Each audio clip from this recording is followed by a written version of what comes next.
بسم الله الرحمن الرحيم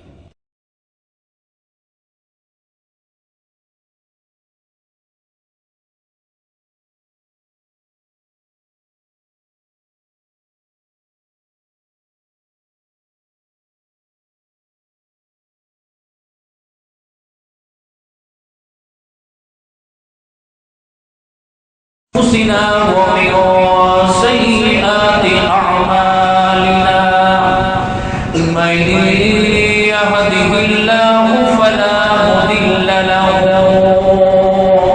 ومن يضلله فلا هادي له ونشهد أن لا إله إلا الله وحده لا شريك له ونشهد أن سيدنا وسندنا وحبيبنا وطبيبنا ومحبوبنا ومعشوقنا ومولانا محمدا عبده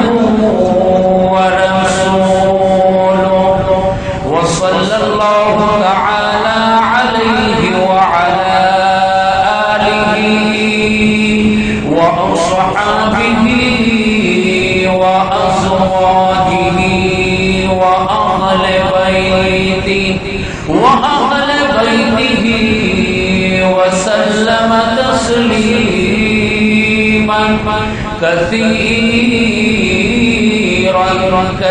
كثيرا أما بعد فقد قال الله تعالى وتبارك في كلامه المجيد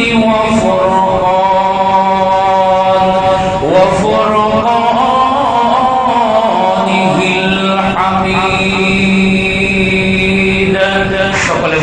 أعوذ بالله من الشيطان الرجيم بسم الله الرحمن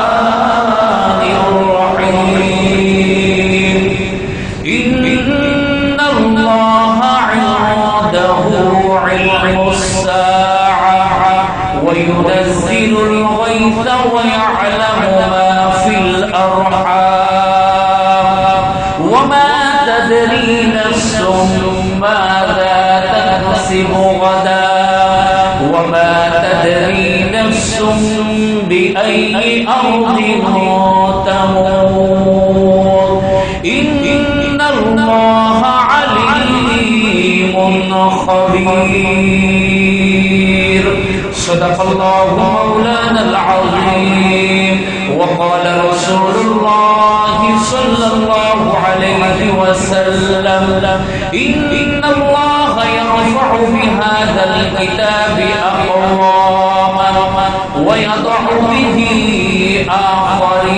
آخرين أو كما قال عليه الصلاة والسلام وصدق رسوله النبي الكريم ونحن على ذلك من الشاهدين والشاكرين والذاكرين والحمد لله رب العالمين الحمد لمن قدر خيرا وخبالا والشكر لمن صور حسنا وجمالا فرد صمد عن صفة الخلق بريء رب أزلي خلق الخلق كمالا لا ضد ولا ند ولا حد لمولاه لا ضد ولا ند ولا حد لمولاه الآن كما كان ولم يلق سوالا من قال لا إله إلا الله دخل الجنة أو كما قال عليه الصلاة والسلام شكر ذكر قل لا إله لا إله إلا الله لا إله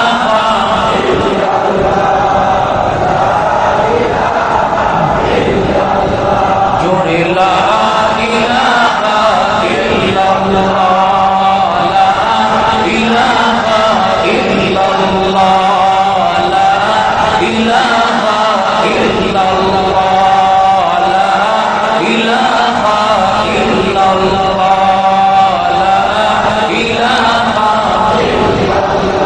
جل لا إله إلا الله لا إله إلا الله لا إله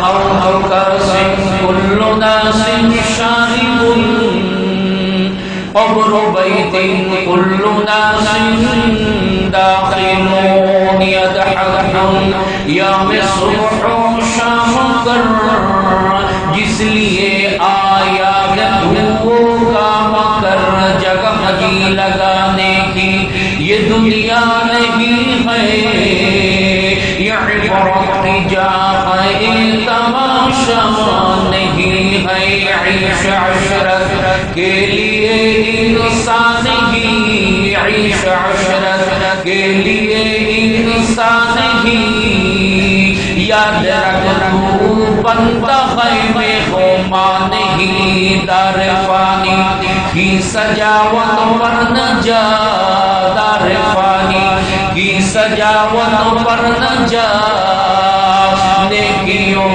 سے اپنا اصلی گھر سجا لا الہ لا الہ الا اللہ لا الہ جو لا الہ الا اللہ لا الہ لا الہ الا اللہ محمد رسول اللہ صلی اللہ علیہ وسلم সূরা লোকমানের আখেরি তাফসীর উপলক্ষে আজকের ওয়াজ মাহফিলের সম্মানিত সভাপতি এবং প্রধান অতিথি এবং আজকের এই মাহফিলের আমন্ত্রিত উলামায়ে কেরাম সম্মানিত মুসল্লিয়ানে ইকরাম মহান আল্লাহ সুবহানাহু ওয়া তাআলার দরবারে অসংখ্য অগণিত সহস্র শুকরিয়া আদায় করছি যে পরওয়ারদিগার আলম এই অতিরিক্ত গরমের মধ্যেও আমাদেরকে গরম কোরআনের ভালোবাসা কোরআনের তাফসীর থেকে বিরত রাখতে পারেনি এই কারণে মহান প্রতিপালকের দরবারে কালিমাতুল শুকর আদায় করব যেই পরওয়ারদিগার আলম আপনাকে আমাকে দয়া করে মায়া করে এই সূরা লুকমানের আখেরি তাফসীর এবং ওয়াজ মাহফিলে আসার তৌফিক দান করেছেন এইজন্য সেই মালিকের শুকরিয়া আদায় করার লক্ষ্যে সকলেই একবার উচ্চ কণ্ঠে বলি আলহামদুলিল্লাহ অসংখ্য অগণিত দরুদ ও সালাম আকায়ে নামদার তাজদার মদিনা মুহাম্মদ মুস্তাফা আহমদ মুস্তাফা সাইয়্যিদুল কাউনাইন ইমামুল মুরসালিন ওয়াল মুজনবিন মানবতার শান্তির দূত মানবতার মুক্তির দূত রহমতে আলম সরকার কায়নাত নবী দু জাহান নবী মুহাম্মদুর রাসূলুল্লাহ সাল্লাল্লাহু আলাইহি ওয়াসাল্লামের উপর সম্মানিত হাজিরিন যেহেতু আমাদের ধারাবাহিক আলোচনা ছিল আজকে আমাদের সূরা লুকমানের শেষ তাফসীর যার উপলক্ষে আজকের এই বিরাট ওয়াজ বলবার মাহফিল বলেন তো যে সূরার আলোচনা করতেছিলাম সূরাটার নাম কি সূরাটা নাযিল হইছে কোথায় এই সূরার মধ্যে আয়াত কয়টা এই সূরার মধ্যে বাক্য 748টি আর হরফ হলো 2110টি সম্মানিত হাজিরিন এই সূরা লুকমান এমন একটি সূরা যে সূরাকে আল্লাহ রাব্বুল আলামিন আপনার আমার নবী দু জাহান নবী মুহাম্মদুর রাসূলুল্লাহ সাল্লাল্লাহু আলাইহি ওয়াসাল্লামকে রাজি এবং খুশি করার জন্য তাকে সন্তুষ্ট করার জন্য আল্লাহ আল্লাহ রাব্বুল আলামিন এই সূরা লুকমানকে আল্লাহ পাক নাযিল করেছেন। এবং মক্কার মধ্যে কিছু কাফের মুশরিক ছিল, ইহুদি ছিল, আল্লাহর নবীর দুশমন ছিল, যারা সদা সর্বদা আল্লাহ নবীর বিরুদ্ধে লেগে থাকতো। আল্লাহ নবীকে কোন রকম তাকে অপমান করা যায় কিনা, হেয় করা যায় কিনা, এই কারণে দুনিয়ার বুকে আজ পর্যন্ত কিয়ামত পর্যন্ত কিছু নাস্তিক আর মুরতাদ আল্লাহ এবং রাসূলের দুশমন থাকবে, যারা সব সময় ইসলামের বিরোধিতা করবে। জোরে কোন আছে না নাই? পূর্বেও ছিল, এখনো আছে। যেহেতু পূর্বেও ছিল, তাদের জবাব দেওয়ার জন্য আল্লাহ রাব্বুল আলামিন যুগে যুগে কিছু এরকম আশিক রাসূল, কোরআনের পাগল, আল্লাহ পাগল ঈমানদার এবং কিছু মর্দে মুজাহিদ আল্লাহ পাক প্রেরণ করেছিলেন। ঠিক তেমনি ভাবে আজও আল্লাহ রাব্বুল আলামিন দুনিয়ার বুকে এমন কিছু আশিক রাসূল, এমন কিছু কোরআন পাগল, এমন কিছু আল্লাহ পাগল ঈমানদারদেরকে আল্লাহ প্রেরণ করেছেন, যাদেরকে যত গরম হোক না কেন, আমার বিশ্বাস যদি আগুনের গোলাও যদি হয়, নারীরা দারুস সালামের আসিয়া মসজিদের মুসল্লিরা কখনো এই আখিরি মুনাজাতের অনুষ্ঠানকে মিস করবে না। ঠিক কিনা? সামান্য গরম, এর চাইতেও বেশি গরম যদি হয়, মনে করেন চারিদিকে আগুন জ্বালিয়ে দেওয়া হয়, থাকবেন না থাকবেন না, বিছানা দড়ি বাগবে রাখো, ভেতরে আগুন দেখবেন, আমরা তো আগেই ভাগবেন না থাকবেন, ওরা কোন ভাগবেন না থাকবেন। মুসলমানকে কখনো গরম ঠান্ডা, আগুন, পানি, ঝড়, বাতাস, টর্নেডো, এইরকম ভাবে যত ধরনের এরকম বালা মুসিবত কখনো মুসলমানকে তার দাওয়াতের কাজ থেকে বিরত রাখতে পারে। ঠিক আল্লাহ রাব্বুল আলামিন এই সূরা লুকমান সহ পুরা কোরআনে কারীমকে আল্লাহ রাব্বুল আলামিন আপনার আমার নবীর জন্য আল্লাহ পাক ওয়াকফ করে দিয়েছেন। আমরা পূর্বে বলেছি প্রত্যেক নবীকে আল্লাহ রাব্বুল আলামিন কিতাব নাযিল করেছেন, ডাক দিয়েছেন, কিতাব কাঁধে দিয়ে দিয়েছেন নিয়ে আসি। আর একমাত্র আল্লাহ রাব্বুল আলামিন 23 বছর পর্যন্ত ধাপে ধাপে ক্ষণে ক্ষণে প্রত্যেকটা ঘটনার পরিপ্রেক্ষিতে আল্লাহ রাব্বুল আলামিন কোরআনে কারীমকে নাযিল করেছেন। সময় বেশি নিব না, যেহেতু আমাদের আরো আমার পরে দুইজন বক্তা, একজন হলো শিশু বক্তা 6 বছরের, আল্লাহর দেখবে ছোট্ট একটা পোলা। আজকে আমাদের সমাজের মধ্যে শিশু পোলা মধ্যে পথেই হতে পারে, সে ওয়াজ করবে আলহামদুলিল্লাহ। আমাদের সবচেয়ে প্রিয় ব্যক্তিত্ব মুফতি হেদায়েতুল আজারি সাহেব রয়েছেন, তিনিও বয়ান করবেন। হুজুর রাস্তার মধ্যে আছেন, ইনশাআল্লাহ অতি সত্তর অল্প সময়ের মধ্যে চলে আসবে। আমি অল্প সময় বয়ান করব, আমি বয়ান করতাম না, যেহেতু আখিরি করছি, আমার তো এক আয়াত বাকি আছে, তাও তো শেষ করতে কি কম। সম্মানিত হাজিরিন, সূরা লুকমানের 34 নং আয়াতে কারীমা আপনাদের খিদমতে তেলাওয়াত করেছি। যেই 34 নম্বর আয়াতের মধ্যে আল্লাহ রাব্বুল আলামিন তার ভান্ডারের মধ্যে 5টা এমন ইলম জ্ঞান রয়েছে, যেই ইলম এবং জ্ঞান দুনিয়ার কারো কাছে নেই। এমনকি তার পয়গম্বর নবী মুহাম্মদ রাসূলুল্লাহ সাল্লাল্লাহু আলাইহি ওয়াসাল্লামের কাছে নাই। এক কথা, ওই 5টা ইলম দুনিয়ার কারো কাছে এইরকম 5টা ইলমের কথা আল্লাহ পাক এই সূরা লুকমানের 34 এই দিকে তাকান। ওদিকে কি হয়? কিয়ামত হয়ে যায়, আপনারা এই দিকে তাকান। কি কয়? কিয়ামত সামনের দিকে থাকবে, পিছনের দিকে কি? ঈমানদার কখনো পিছনে তাকায় না। মাযা লাইসা আলাইহি কাযর, যা হইছে পিছনে যা থাকবে থাক, সামনে অগ্রসর হতে হবে। এটাই ঈমানদারের পরিচয়। এখানে একটা আওয়াজে সবগুলো তাকায় দেখে মনে হয়, আরে প্রধানমন্ত্রী আসুন, রাষ্ট্রের প্রধান আসুন, কি আসে যায়? কোরআনের তাফসীরের মধ্যে আসবে, যত বড় ব্যক্তিত্ব হোক, আপনার যেই মর্যাদা এর একই মর্যাদা। এরকম ভাবে তার যে একেবারে তার কান্দে করে আনতে হবে, এটা কোনো জরুরি না। আল্লাহর ঘরের মধ্যে সব কি, সব কি কারো ইজ্জত বেশি এরকম না। সম্মানিত হাজিরিন, সূরা লুকমানের 34 নং আয়াতের মধ্যে আল্লাহ রাব্বুল আলামিন তার কাছে যে 5টা এমন ইলম রয়েছে, যেই ইলমগুলি কোন পয়গম্বর, কোন রাসূল, কোন আম্বিয়া কেরাম, কোন ওলি, কোন গাউস, কোন আলেম উলামা মুফতিদের কাছে নয়, এমন 5টা ইলম আল্লাহর কাছে রয়েছে। এই আয়াতের একটা সুন্দর চমৎকার একটা শান রয়েছে। কারণ একটা কারণ রয়েছে। একটা কি রয়েছে? জোরে বলেন, কি রয়েছে? কারণ রয়েছে। এই সূরা লুকমানের 34 নং আয়াতে কারিমা নাযিল হওয়ার পিছে একটা শানে নজুল, একটা কারণ। যখন আল্লাহর নবী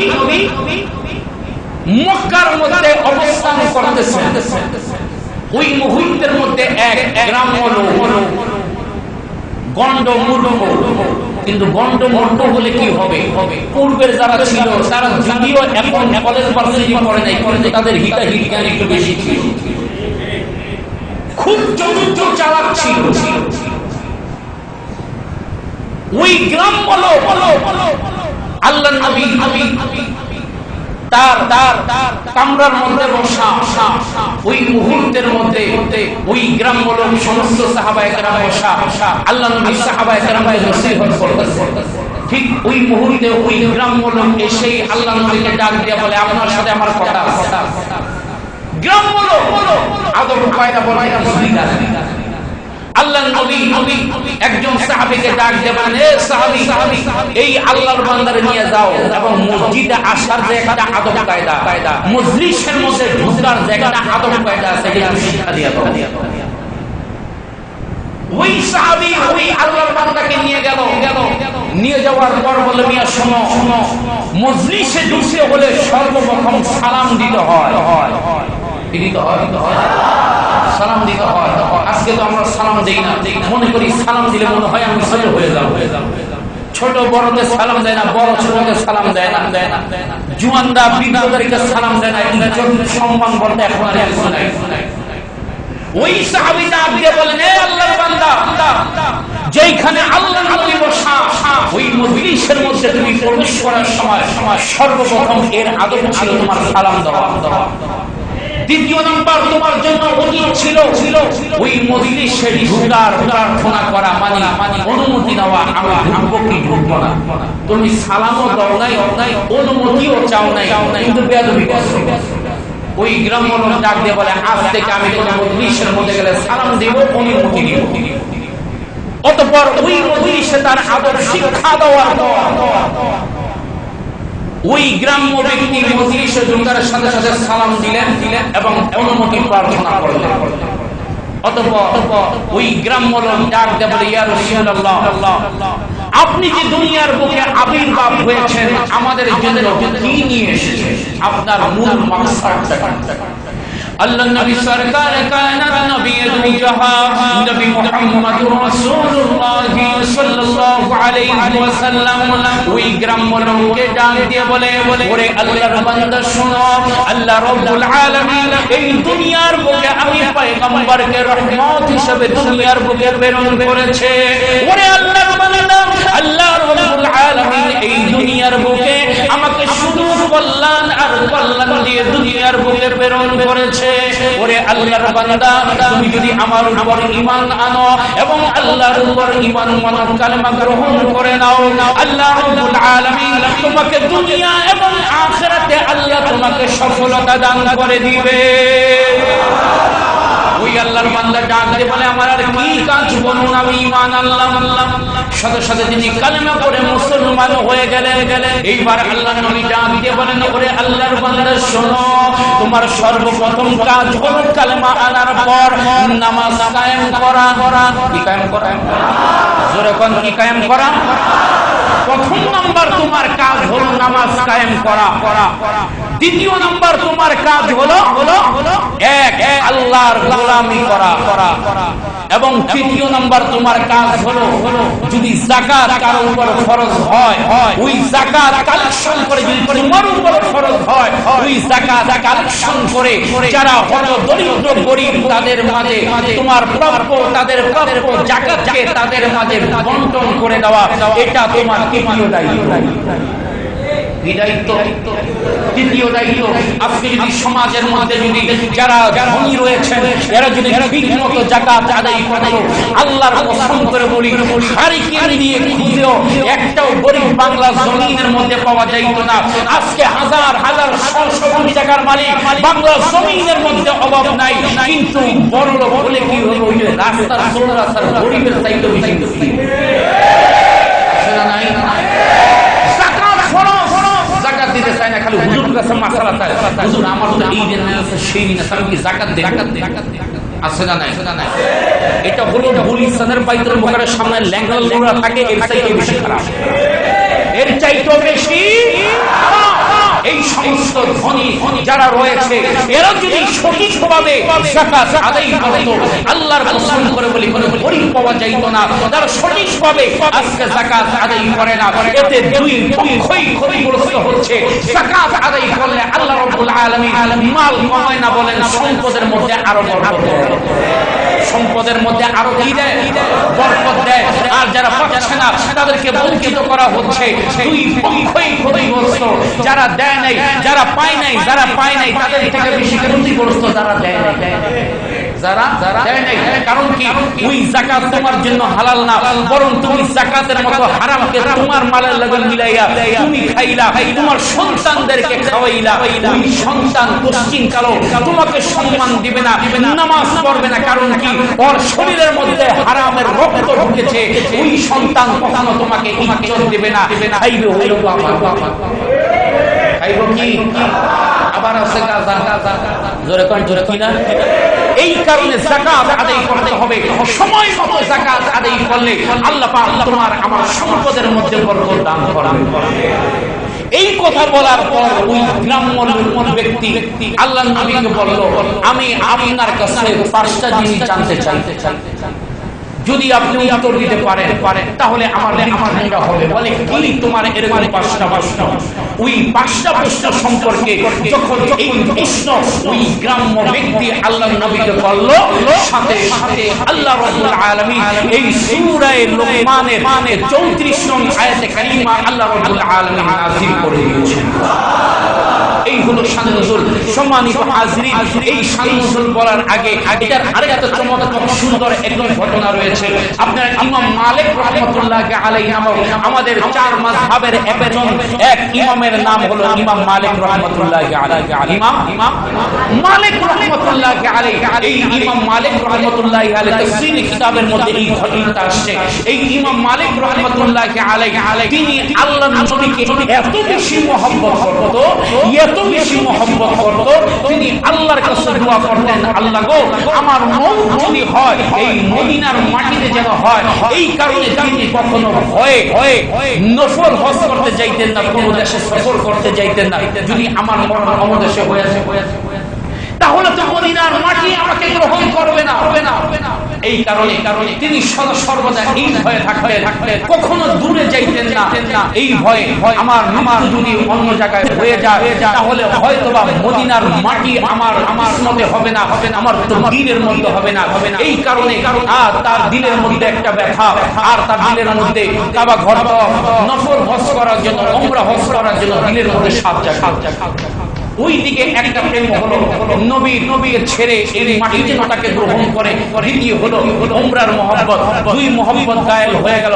তিনি আল্লাহর কাছে দোয়া করতে লাগলেন, পরওয়ারদিগার আলম আমি আর কতদিন এই দুনিয়ার বুকে আমার একটু বলে দে, যদি আপনি আমাকে বলেন তাহলে ওই সময়ের মধ্যে আমি নফল হজ করে আবার মদিনা চলে আসবো, যেন মরণ হলে আমার মরণটা মদিনার মধ্যেই হয়। সুবহানাল্লাহ। ইমাম মালিক আল্লাহর নবীকে এত বেশি মহব্বত করতেন, তিনি মদিনার বুকে কখনো জুতা পরিধান করে হাঁটতেন। গরম রৌদ্র তার পায়ের মধ্যে ফুসকা ফেলে এরকম ভাবে পানি জমে যেত, ঘাও হয়ে গেল। একজন জিজ্ঞাসা করলেন, ও মালিক তুমি কেন এই মদিনার মধ্যে জুতা পরিধান করো না? ইমাম মালিক রাহমাতুল্লাহি আলাইহি বলে, ও মিয়া শোনো, এই মদিনার মধ্যে আমার নবী হাঁটছে, আর আমার নবী যেই জমিনের উপর হাঁটছে তার কদমের উপর যদি আমার জুতা পড়ে, আমার মতো বেয়াদব আর কে আছে? এই কারণে আমি নবীর মহব্বতে জুতা পরিধান করে আমি হাঁটি না। ইমাম মালিক রাহমাতুল্লাহি আলাইহি আল্লাহর কাছে দোয়া করলেন, পরওয়ারদিগার আলম আপনি আমাকে জানিয়ে দিন আমি দুনিয়ার বুকে আমার হায়াত আর কতদিনের আছে।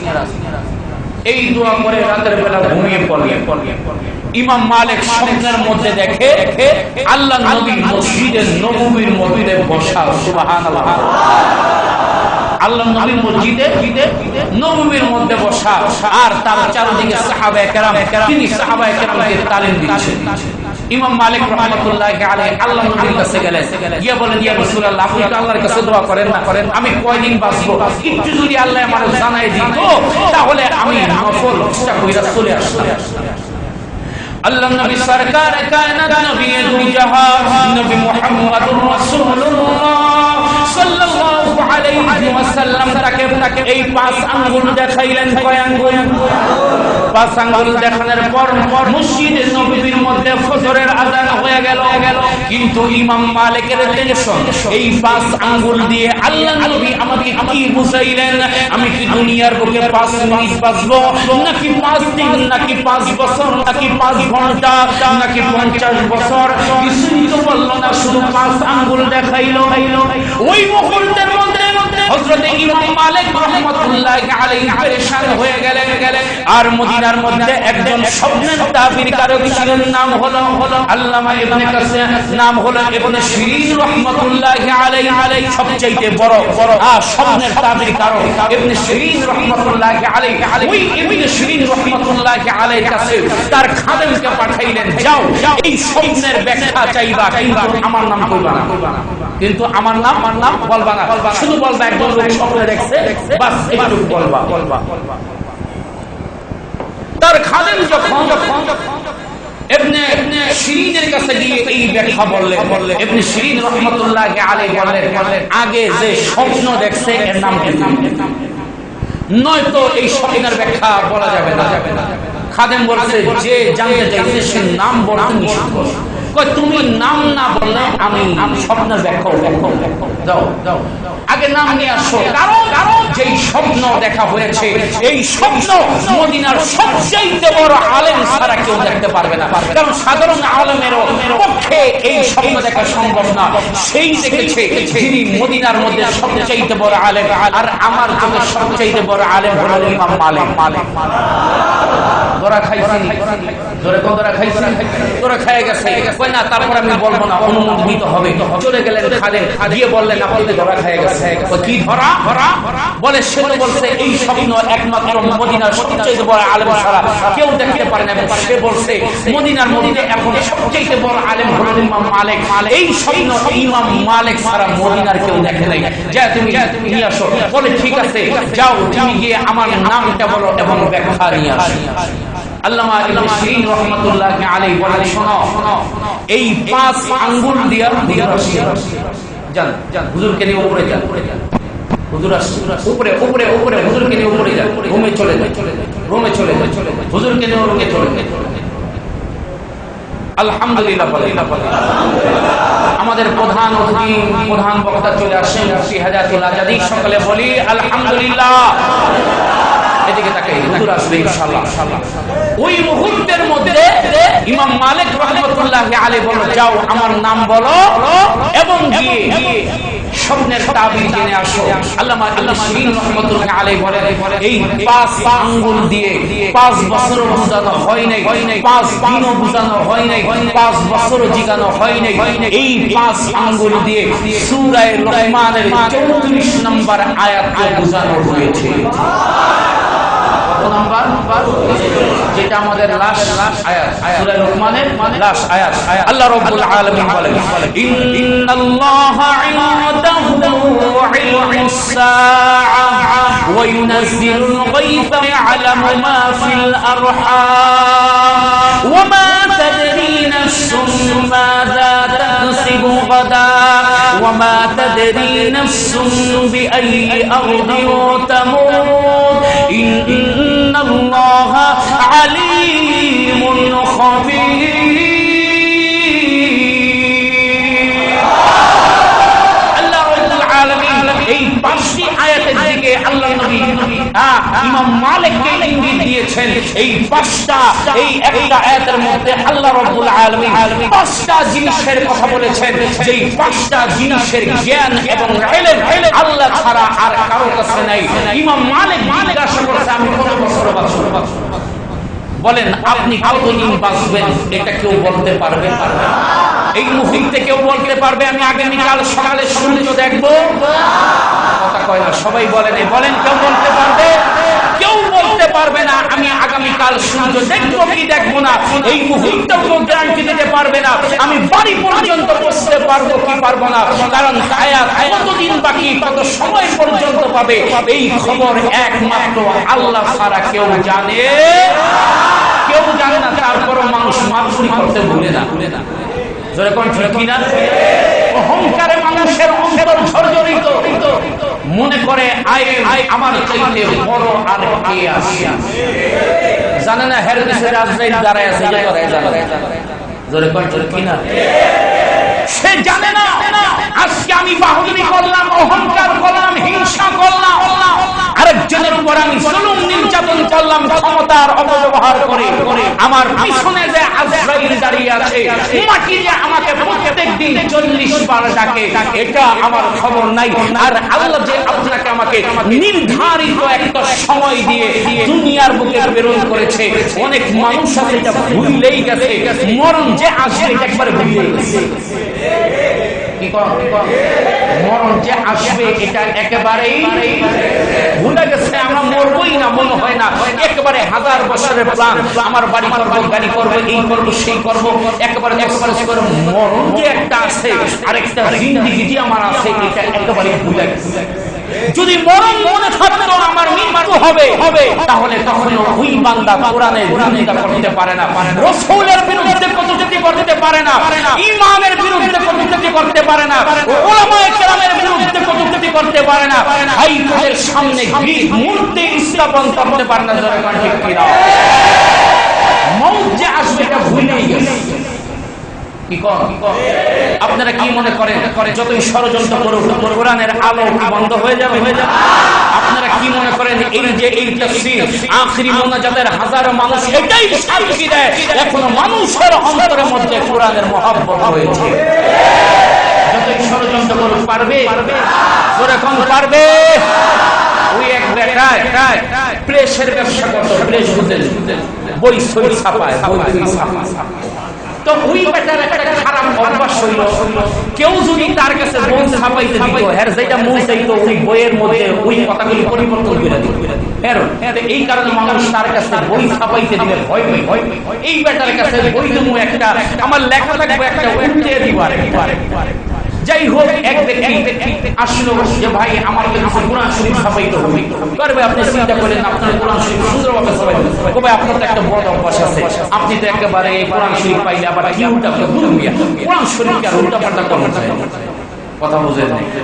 কোরআন শরীফ উল্টা পাল্টা করা যায় কিনা? যাই হোক ভাই, আপনি আল্লাহর সাক্ষী দেখে কইলাম, আপনি কি উল্টা পাল্টা কোরআন শরীফ উল্টা পাল্টা গুনাহ হইব না? এবার ছাপানোর আগে ওই মূল পেশটা নেওয়ার পর দেখে কোরআনে কারিমের মধ্যে ফেরাউনের নাম লেখা। কার নাম? ফেরাউনের নাম আছে না নাই?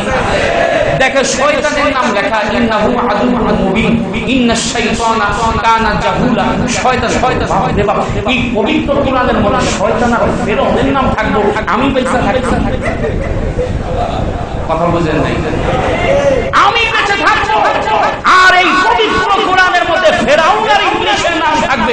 হতে পারে না। এক কাজ কর, এই বেটা এই শয়তানের নামটা কাইটা, আমার আব্বা আল্লাহর ওলি আছে, আমার বাপের নামটা লেখ, আর ফেরাউনের নামটা কাইটা আমার নাম লেখ। আমি তো কম আল্লাহর ওলি না, নামাজ সুন্নাত 5 ওয়াক্তই পড়ি, বা কোরআন শরীফ ছাপাই, বই আদি ছাপাই।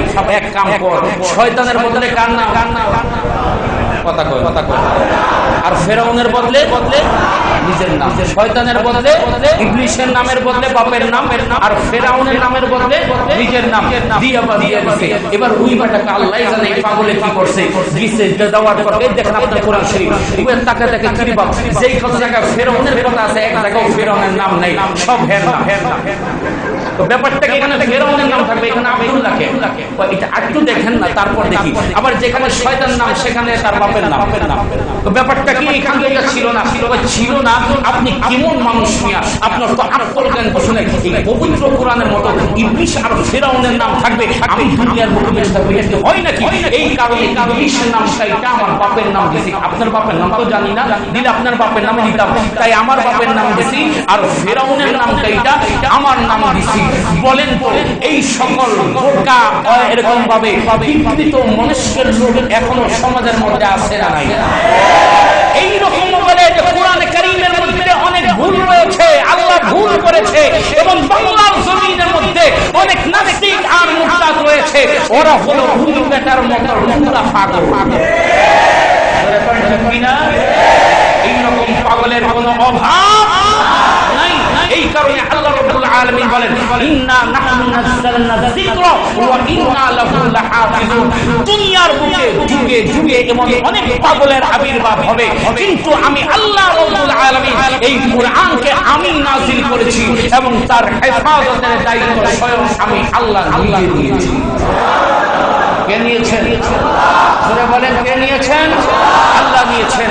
অতঃপর আল্লাহ নবী যখন ওই গ্রাম্য ব্যক্তি আল্লাহ নবীকে আর ইমাম মালিক যখন ইবনে সিরিনের কাছে দেখা চাইলেন, তখন এই সূরা লোকমানের 34 নং আয়াতে কারিমা তেলাওয়াত করলেন। আসুন আমরা তেলাওয়াত করি। আল্লাহ রাব্বুল আলামিন এই সূরা লোকমানের 34 নং আয়াতের মধ্যে যে 5টা জ্ঞানের কথা বললেন, কি বললেন এটা জানার দরকার আছে না ভাই?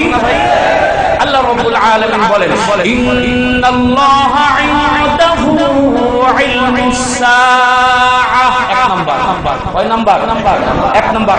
আল্লাহ রাব্বুল আলামিন বলেন, নিশ্চয়ই আল্লাহ পাকের নিকটে রয়েছে কিয়ামতের জ্ঞান। কবে কিয়ামত হবে, কবে সারা পৃথিবী ধ্বংস হবে, এই জ্ঞান কার কাছে রয়েছে? আপনি জানেন নাকি পীরের কাছে, ল্যাংটা বাবার কাছে, খাজা বাবার কাছে, কার কাছে? আল্লাহর কাছে রয়েছে এই এক নাম্বার জ্ঞান। দ্বিতীয় নাম্বার হলো ওয়াইনাজিলুল গায়ব, তিনি জানে বৃষ্টি কখন বর্ষণ হবে। আপনারা সবাই আপনারা মিলে দিলে আল্লাহ বৃষ্টি দাও নসবার ইবাদত করুন, আল্লাহ দিয়ে দিবেন। ইমান চাইলে আল্লাহ দিতে পারে, কিন্তু আল্লাহর যখন মর্জি হলো বান্দার কখন ভালো তখন সে আল্লাহ দিবেন। এখন এই যে আপনারা কইতাছেন এই কি গরম রে, টিকতে পারি না, এই করি না, সেই করি না, আল্লাহ জানে না বান্দার এখন কি দরকার? জোরে কয় ঠিক কিনা? গরমের মধ্যে ধুম করে বৃষ্টি একটা দিয়ে দিলে আবার গরম ঠান্ডা লাগতে পারে, কুকুর করে কাজ। জোরে কয় ঠিক কিনা? এই কারণে আল্লাহ রাব্বুল আলামিন জানেন কখন বৃষ্টি হবে, কোন জায়গায় বৃষ্টি দিতে হবে, কোন জায়গায় বৃষ্টি দিলে বান্দার জন্য উপকার হবে, এটার জ্ঞান একমাত্র কার কাছে রয়েছে? এই ক্ষমতার দায়িত্ব একমাত্র কার কাছে রয়েছে? আল্লাহ রাব্বুল আলামিন। দ্বিতীয় নাম্বার হলো ওয়ায়ালামু মা ফিল আরহাম, ওয়ায়ালামু মা ফিল, আর তিনি জানেন মাতৃ গর্ভের মধ্যে কি রয়েছে। জোরে কোন ঠিক কিনা? এখন তো আমরা হইলে পর তারপরে এক্সরে করে কই দেই না। আগে যখন বীজটা যখন মায়ের রেহেমের মধ্যে যায় তখন কেউ বলতে পারবে কি হইছে? জোরে কোন কেউ জানে না। সন্তান হবে না, ছেলে হবে না, মেয়ে হবে, এই জ্ঞান একমাত্র কার রয়েছে? জোরে কোন কার রয়েছে? আর সন্তান দেওয়ার মালিক কে? অনেক যারা কয় না এখন মনে হয় সন্তান দেওয়ার মালিক মহা ল্যাংটা বাবা। জোরে কোন? এখন তার বাবার অভাব নাই, ল্যাংটা বাবা, খেতা বাবা, তারপর গর্তের মধ্যে হুইয়া থাকে বাবা, তারপর জুতা বাবা, টাইগার বাবা, স্প্রিং বাবা, আরো কত ধরনের হাঁটি বাবা, খেতা বাবা, কুত্তার বাবা, এরকম ভাবে বিলে সব মশলার কত ধরনের বাবা যে এখন বাইরেছে। আল্লাহ রে আল্লাহ, এক পেটে গর্তের মধ্যে ঢুকে গেছে, চিন্তা এরকম ফ্যান লাগায় হুইয়া গেছে। হ্যাঁ বলে বাবা এটা বলে আশ্চর্য কেরামতি, এটা আশ্চর্য কেরামতি। জোরে কোন এটা আশ্চর্য কেরামতি হতে পারে? সন্তান দেওয়ার মালিক হলো একমাত্র আল্লাহ। চতুর্থ নাম্বার হলো ওয়ামা তাদরি নাফসুম মাযা তাকসিবু গাদা, আর কোন ব্যক্তি জানে না সে আগামীকাল কি করবে, আগামীকাল কি হবে না হবে এটা আপনি জানেন। ওই যে ভারতের মোদি আগে জানেননি আপনারা কি ব্যস্ত? আল্লাহ কি করছে? ভারতের প্রধানমন্ত্রী বানায়। আবার আরো কয়েক জায়গায় অনেক মন্ত্রী ছিলেন, কেউ বাদাম ব্যস্ত, কেউ ঝাড়ু দিত। আল্লাহ রাব্বুল আলামিন কাকে কখন কি বানায় আপনি জানেন না। আগামীকাল কি হবে এমন হতে পারে, আগামীকাল আপনার সব ধ্বংস হয়ে যাবে এমন হতে পারে। আল্লাহ পাক আগামীতে আপনার সফলতা দান করবেন। এই সফলতা হওয়া না হওয়া, আগামীকাল কি হবে এর ইলম জ্ঞান একমাত্র কার রয়েছে? ধরে বলেন কার? আল্লাহ রাব্বুল আলামিনের রয়েছে 4 নাম্বার সংক্ষেপে বলতেছি বয়ান শেষ, ওমা তাদরি নাফসুন বিআইয়ি আরদিন তামুত, আর কেউ জানে না কোন স্থানে তার মৃত্যু হবে। আপনিও জানেন না, আমিও জানি না আগামীকাল আমি থাকবো কি থাকবো না, কোন স্থানে আপনার আমার মৃত্যু হবে। এটা কি দেশে হবে না বিদেশে হবে, আপনার জেলায় হবে না বাইরে হবে, হাসপাতালে হবে না আপনার বেডরুমের মধ্যে হবে, কোথায় হবে এই জ্ঞান একমাত্র তার। ওরে বলেন কার?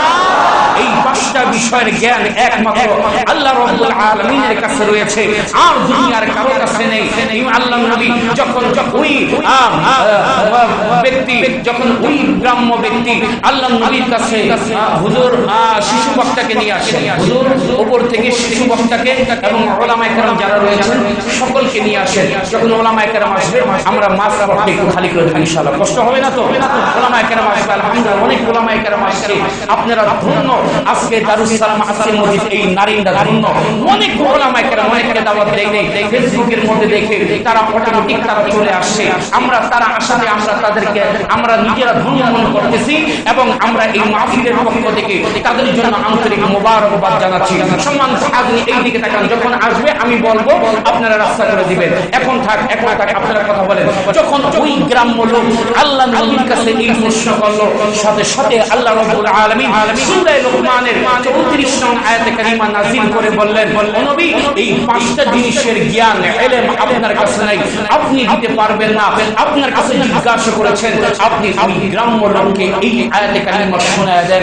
যখন এই আয়াতে কারিমা শোনায়া দেওয়া হলো, সাথে সাথে ওই গ্রাম্য লোক আল্লাহর নবীর হাতে হাত রেখে কালেমা পড়ে মুসলমান হয়ে গেলেন। সকলে বলেন আল্লাহুম্মা আমিন। সম্মানিত হাজরিন, আজকে এই পর্যন্ত, ইনশাআল্লাহ আমরা ধারাবাহিক পরবর্তী আলোচনা চলবে। সম্মানিত হাজরিন, এখন এই কিছুক্ষণের মধ্যে আমাদের মাঝে আসবেন আজকের এই মাহফিলের বিশেষ আকর্ষণ 6 বছরের শিশু বক্তা। আলহামদুলিল্লাহ, আপনারা আশ্চর্য হয়ে যাবেন।